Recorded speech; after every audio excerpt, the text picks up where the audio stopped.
Oratio Imperata para sa COVID-2019.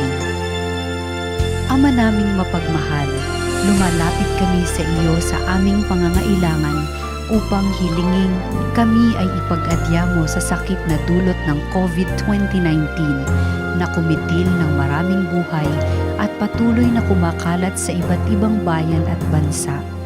Hinihiling namin ang iyong biyaya sa lahat ng mga nag-aaral ng uri at pinagmula ng salot na ito.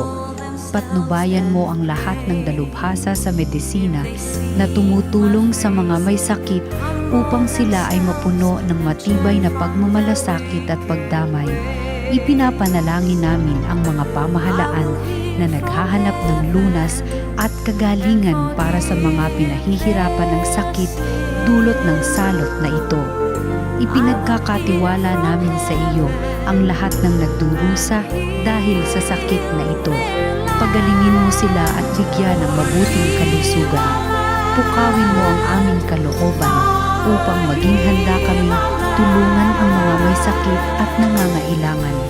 Hinihiling namin ito sa pamamagitan ni Jesucristong anak mo na nabubuhay at naghaharing kasama mo at ng Espiritu Santo, iisang Diyos, magpasawalang hanggan. Amen. Mahal na Birhen, mapag-ampon sa mga Kristiyano, ipanalangin mo kami. San Rafael ang Arkanghel, ipanalangin mo kami. San Roque, ipanalangin mo kami. San Lorenzo Ruiz, ipanalangin mo kami. San Pedro Calungsod, ipanalangin mo kami.